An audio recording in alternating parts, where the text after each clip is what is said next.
गलतियों की फहरिस्त, जिससे पार्टी में हुई बगावत।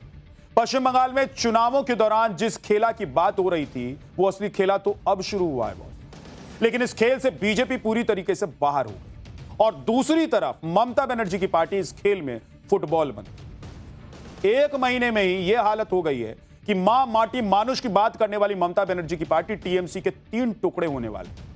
आप देखिए कि विधानसभा चुनाव के बाद ममता के 80 में से 64 विधायकों ने पहले ही किनारा कर लिया।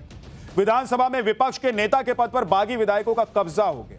अब लोकसभा के 20 सांसदों ने भी स्पीकर को चिट्ठी सौंप दी। राज्यसभा के भी 2 सांसदों ने इस्तीफा दे दिया। कई और सांसद इस्तीफा देने की कतार में खड़े हैं, बताया जा रहा है।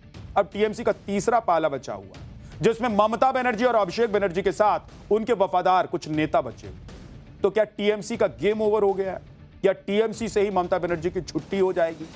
इसी उधेड़बुन में ममता बनर्जी अपनी सियासी जमीन बचाने की आखिरी कोशिश करती हुई नजर आ रही। लेकिन एक बात तो तय है बॉस कि टीएमसी अब वैसी नहीं रहेगी जैसा ममता बनर्जी की टीएमसी हुआ करती। क्योंकि पिछले एक हफ्ते में जिस तरीके से राजनीतिक घटनाक्रम बदले हैं, उसके बाद टीएमसी को लेकर कई तरह की अटकलें लगाई जा रही हैं। क्या ममता बनर्जी कांग्रेस में शामिल हो सकती हैं?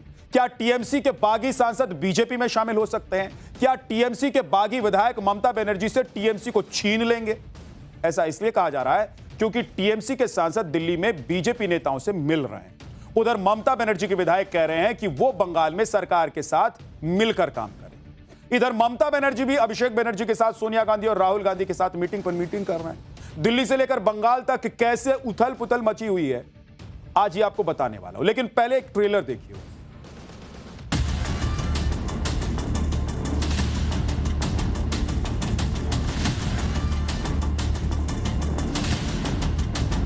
इसके ऊपर हमारा कोई कमेंट नहीं है। दिल्ली में क्या मीटिंग चल रहा है उसके ऊपर एक भी शब्द नहीं बोलूंगा। एमपी लोकसभा का नहीं जा रहे हैं, राज्यसभा का 2 रिजाइन कर चुके हैं। कुछ भी होगा, बंगाल के सारे कांग्रेस पार्टी के आम वारकार, ये जो भी है सबको संज्ञान में लेते हुए ही करेंगे।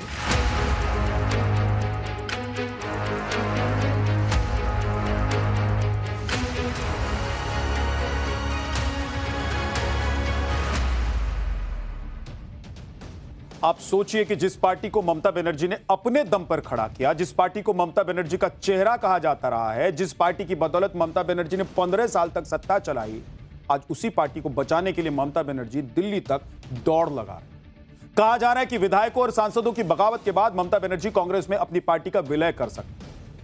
आप देखिए कि ममता बनर्जी दिल्ली में पिछले 2 दिन में 2 बार सोनिया गांधी से मुलाकात कर चुकी हैं। 8 जून को दिल्ली में इंडी गठबंधन की बैठक हुई। इस बैठक में सोनिया गांधी और ममता बनर्जी गर्मजोशी से गले मिलते हुए नजर आए। अगले दिन मंगलवार को ममता बनर्जी ने सोनिया गांधी से उनके आवास पर पहुंचकर खास मुलाकात की। और आज सुबह ही ममता बनर्जी के भतीजे अभिषेक बनर्जी राहुल गांधी से मिलने के लिए पहुंच गए। कितना उथल पुथल चल रहा, क्या चल रहा होगा? आप सोचिए कि ममता बनर्जी जो एकमात्र टीएमसी की प्रमुख हुआ करती, आज कैसे दर दर की ठोकर खा रहे हैं। अभिषेक बनर्जी और राहुल गांधी की मुलाकात दिल्ली के 10 जनपद आवास पर हुई। करीब 1.5 घंटे तक मुलाकात के बाद कांग्रेस में टीएमसी के विलय की अटकलें और तेज हुई। बताया जा रहा है कि कांग्रेस में टीएमसी के विलय का प्रस्ताव सोनिया गांधी ने दिया है। सोनिया गांधी ने ममता बनर्जी को विलय के बाद कांग्रेस का राष्ट्रीय उपाध्यक्ष बनाने का प्रस्ताव भी दिया। वहीं उनके भतीजे अभिषेक बनर्जी को कांग्रेस महासचिव का पद और बंगाल कांग्रेस की कमान देने के दावे सामने आए। बताया यह भी जा रहा है कि कांग्रेस में विलय के लिए टीएमसी ने भी शर्त रखी है। मांग की है कि कांग्रेस ममता बनर्जी को राज्यसभा भेजे और फिर ममता को राज्यसभा में नेता विपक्ष बनाए। दिल्ली में ममता बनर्जी और कांग्रेस के बीच क्या खिचड़ी पक रही है, उसकी तस्वीर भी कुछ दिनों में साफ हो जाएगी। लेकिन दोनों ही तरफ से अभी इस डील को लेकर कोई कुछ बोल नहीं रहा है। सुनिए कि टीएमसी और कांग्रेस के नेताओं ने इस सवाल पर क्या कहा है। इसके ऊपर हमारा कोई कमेंट नहीं है। दिल्ली में क्या मीटिंग चल रहा है उसके ऊपर एक भी शब्द नहीं बोलूंगा। ये इंडिया ब्लॉक का एक बहुत इम्पोर्टेंट मीटिंग था और उसके बाद थोड़ा फॉलो अप मीटिंग्स वो दोनों पार्टी का हो सकता है और हो रहा है। तो सोनिया जी कांग्रेस का लीडर है, ममता जी हमारा लीडर है, तो राहुल जी उनका लीडर है, अभिषेक हमारा लीडर है। तो वो लोग क्या मीटिंग में क्या हुआ नहीं हुआ इसके ऊपर कोई कमेंट नहीं करूंगा। वो एक पार्टी के नेता, ये एक पार्टी के नेता, किसी से अगर बात होगी तो इसमें कोई तो हर्जा नहीं, ये तो चलते ही रहते डेमोक्रेसी में। लेकिन कहाँ मार्जर होती है, कहाँ एक्विजिशन होती है, इस संदर्भ पे मुझे जरा सा भी भड़क तक नहीं है, तो मैं इस मुद्दे पे क्या कह सकते। लेकिन ये भरोसा जरूर है, जो कुछ भी होगा बंगाल के सारे कांग्रेस पार्टी के आम वारकार, ये जो भी है सबको संज्ञान में लेते हुए ही करेंगे। हालांकि टीएमसी के बागी विधायकों ने साफ कर दिया है कि अगर कांग्रेस में पार्टी का विलय होता है तो वो लोग कहीं नहीं जा रहे, यानी कि ममता बनर्जी की डील फाइनल भी हो जाती है तब भी उनके सामने कई मुश्किलें। सुनिए बंगाल के नेता विपक्ष ऋताभृता बनर्जी ने क्या कहा। हम लोग तो नहीं जा रहे, तो कौन जा रहा है? एमपी लोग नहीं जा रहे हैं, 20 एमपी लोकसभा का नहीं जा रहे हैं, राज्यसभा का 2 रिजाइन कर चुके हैं और भी रिजाइन करेंगे जहां तक मैं सुन रहा हूं। यहाँ 64 एमएलए तो कांग्रेस के साथ नहीं जा रहे हैं, तो एमपी नहीं जा रहे हैं, एमएलए नहीं जा रहे हैं, जहां तक मुझे मालूम है म्यूनिसिपैलिटी भी नहीं जाएगा, जिला परिषद भी नहीं जाएगा, तो कौन जाएगा? हम लोग कांग्रेस के साथ कोई मार्जर का सवाल ही नहीं है, सवाल ही नहीं उठता है कांग्रेस के साथ मार्जर का। आज ममता बनर्जी को उसी कांग्रेस से आस है जिसने अलग होकर उन्होंने टीएमसी की नींव रखी। आप देखिए कि ममता बनर्जी का कांग्रेस से रिश्ता 1970 के दशक में था। उन्होंने 26 साल तक कांग्रेस की सदस्यता निभाई, लोकसभा सांसद बनी और केंद्र में मंत्री भी बनी। लेकिन 1990 के दशक के अंत में बंगाल कांग्रेस में आंतरिक कलह शुरू हो गई। वामपंथी शासन के खिलाफ ममता बनर्जी के कांग्रेस लीडरशिप से मतभेद उभर कर सामने आए। ममता आरोप लगाती रही कि बंगाल कांग्रेस सीपीएम की गुलाम बन गई है और राज्य में वामपंथियों को चुनौती देने की बजाय समझौता कर रही है। 9 अगस्त 1997 को कोलकाता में कांग्रेस कमेटी का पूर्ण सत्र चल रहा था, जिसमें ममता बनर्जी को निमंत्रण नहीं मिला। उन्होंने एक विशाल जनसभा की और तृणमूल कांग्रेस के गठन की घोषणा कर दी। तब जलवा हुआ करता था एकदम।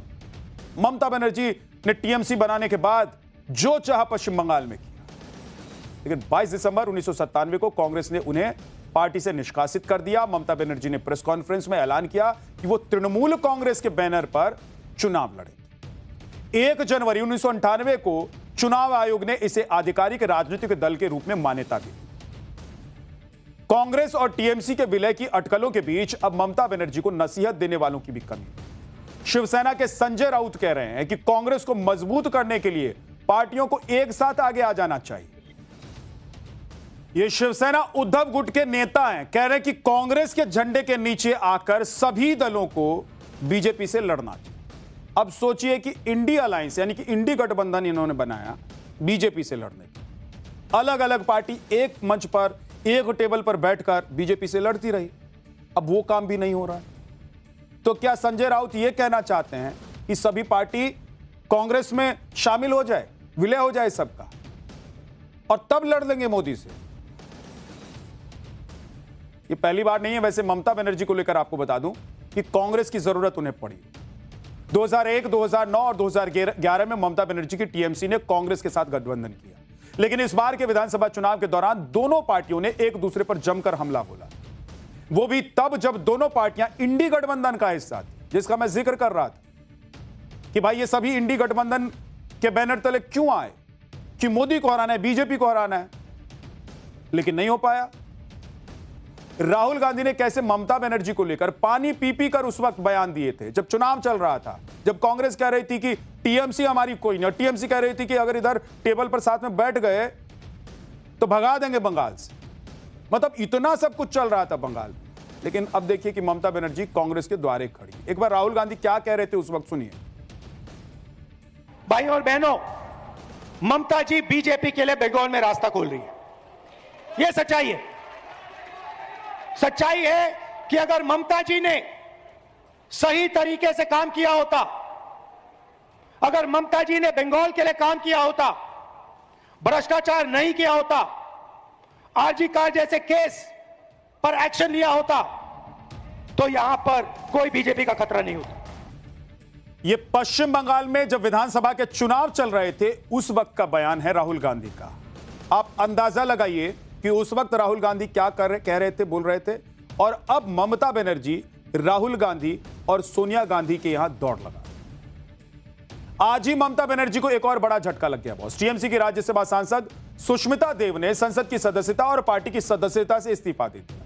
पार्टी से इस्तीफा देने के बाद सुष्मिता देव ने असम के सीएम हिमंता बिस्वा शर्मा से भी मुलाकात की, जिसके बाद अटकलें लगाई जाने लग गई कि बीजेपी में वो शामिल हो सकते। हालांकि जब उनसे सवाल किया गया तो उन्होंने ममता बनर्जी पर कुछ भी बोलने से इनकार कर दिया। सुनिए कि सुष्मिता देव ने क्या कहा। मैं ममता दीदी के बारे में कुछ कमेंट नहीं करूंगी और ये तय है, पर ये जरूर है, हाँ मैंने तृणमूल कांग्रेस छोड़ा है और देखिए मुझे मेरा जो फ्यूचर स्टेप होगा मैं विस्तारित रूप से आप लोगों के साथ प्रेस मीट कर।